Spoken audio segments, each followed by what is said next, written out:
ನಮಸ್ಕಾರ. ಇವತ್ತಿನ ಈ ಆಳವಾದ ವಿಶ್ಲೇಷಣೆಯಲ್ಲಿ ನಾವು ಒಂದು ಬಹಳ ಗಂಭೀರವಾದ ಪ್ರಶ್ನೆಯನ್ನ ಎತ್ತಿಕೊಳ್ತಿದ್ದೀವಿ.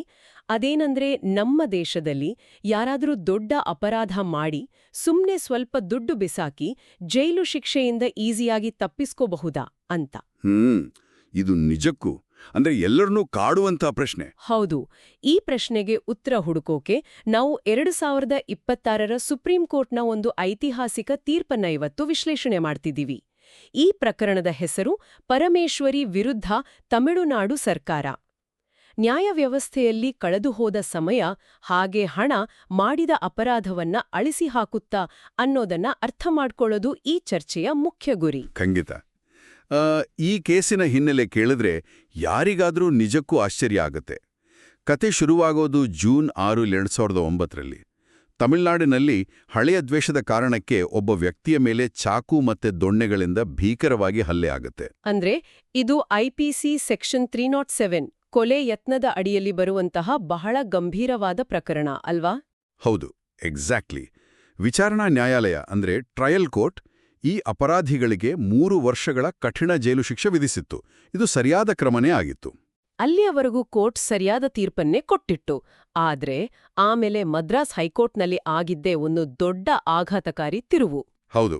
ಹೈಕೋರ್ಟ್ ಏನ್ ಮಾಡ್ತು ಅಂದ್ರೆ ಆ 3 ವರ್ಷದ ಕಠಿಣ ಶಿಕ್ಷೆಯನ್ನ ಕೇವಲ 2 ತಿಂಗಳಿಗೆ ಇಳಿಸಿಬಿಡ್ತು. ಕೇವಲ 2 ತಿಂಗಳು?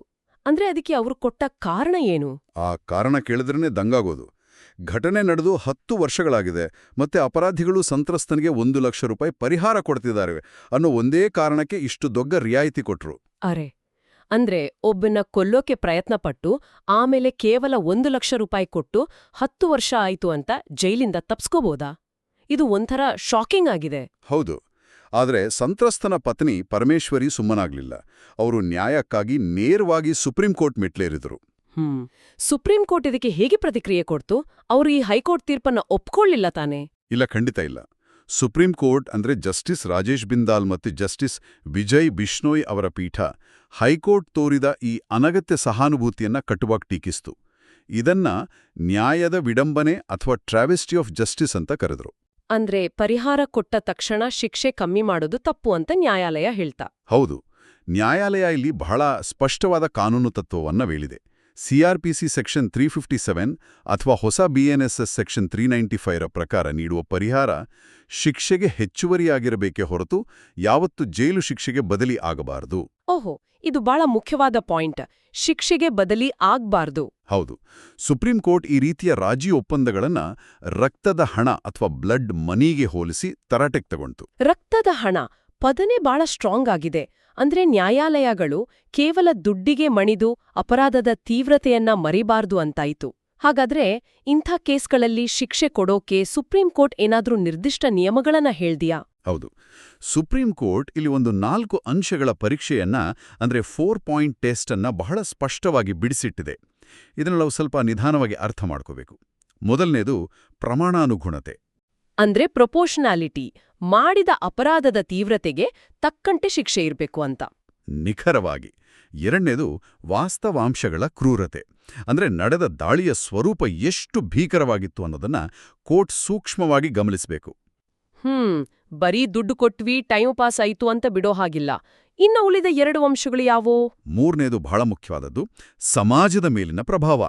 ನ್ಯಾಯಾಲಯಗಳು ಇಂಥ ಗಂಭೀರ ಕೊಲೆಯತ್ನದ ಪ್ರಕರಣಗಳಲ್ಲಿ ಮೃದು ಧೋರಣೆ ತೋರಿದ್ರೆ ಕಾನೂನಿನ ಮೇಲೆ ಸಾರ್ವಜನಿಕರಿಗಿರೋ ನಂಬಿಕೆಯೇ ಕುಸಿದು ಹೋಗುತ್ತೆ. ಖಂಡಿತ. ಸಾರ್ವಜನಿಕ ನಂಬಿಕೆ ಉಳಿಸ್ಕೊಳ್ಳೋದು ಬಹಳ ಮುಖ್ಯ. ಇನ್ನು 4ನೇದು ಅಂಶಗಳ ತೂಗುವಿಕೆ. ಕೇವಲ ವಿಚಾರಣೆ ವಿಳಂಬವಾಗಿದೆ ಅಥವಾ ಘಟನೆ ನಡೆದು ಬಹಳ ವರ್ಷಗಳು ಕಳೆದುಹೋಗಿವೆ ಅನ್ನೋದು ಜೈಲು ಶಿಕ್ಷೆಯಿಂದ ತಪ್ಪಿಸ್ಕೊಳ್ಳೋಕೆ ಯಾವತ್ತೂ ಕಾನೂನುಬದ್ಧ ರಕ್ಷಣೆಯಾಗಲು ಸಾಧ್ಯವಿಲ್ಲ ಅಂತ ಕೋರ್ಟ್ ಸ್ಪಷ್ಟಪಡಿಸ್ತು.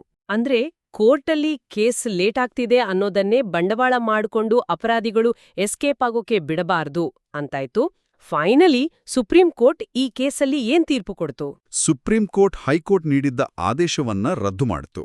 ಟ್ರಯಲ್ ಕೋರ್ಟ್ ಕೊಟ್ಟಿದ್ದ 3 ವರ್ಷಗಳ ಜೈಲು ಶಿಕ್ಷೆಯನ್ನ ಮತ್ತೆ ಎತ್ತಿ ಹಿಡಿತು. ಅಷ್ಟೇ ಅಲ್ಲ, ಅಪರಾಧಿಗಳು ಕೇವಲ 4 ವಾರಗಳಲ್ಲಿ ಶರಣಾಗಬೇಕು ಅಂತ ಖಡಕ್ ಆದೇಶ ಕೂಡ ಕೊಡ್ತು. ಇದು ನಿಜಕ್ಕೂ ಒಂದು ಲ್ಯಾಂಡ್ಮಾರ್ಕ್ ಜಡ್ಜ್ಮೆಂಟ್. ಈ ಇಡೀ ವಿಶ್ಲೇಷಣೆಯಿಂದ ನಮಗೆ ಸಿಗೋ ಪ್ರಮುಖ ಟೇಕ್ಅವೇಸ್ ಏನು ಅಂದ್ರೆ, ಸಾರ್ವಜನಿಕರಿಗೆ ಇದೊಂದು ಸ್ಪಷ್ಟ ಸಂದೇಶ. ನ್ಯಾಯವ್ಯವಸ್ಥೆಯಲ್ಲಿ ಶ್ರೀಮಂತಿಕೆ ಅಪರಾಧವನ್ನ ಅಳಿಸಿಹಾಕಲು ಸಾಧ್ಯವಿಲ್ಲ. ಹೌದು. ಹಾಗೆ ಕಾನೂನು ವೃತ್ತಿಪರರಿಗೂ ಕೂಡ ಇದೊಂದು ಎಚ್ಚರಿಕೆ. ಇನ್ಮುಂದೆ ಗಂಭೀರ ಅಪರಾಧಗಳಲ್ಲಿ ಕೇವಲ ಸಹಾನುಭೂತಿ ಅಥವಾ ಕಾಲವಿಳಂಬದ ವಾದಗಳನ್ನು ಇಟ್ಕೊಂಡು ಕೋರ್ಟ್ ಮುಂದೆ ಬರುವುದು ಸೂಕ್ತ ರಕ್ಷಣಾ ತಂತ್ರ ಆಗೋಕೆ ಸಾಧ್ಯನೇ ಇಲ್ಲ. 100% ಸತ್ಯ.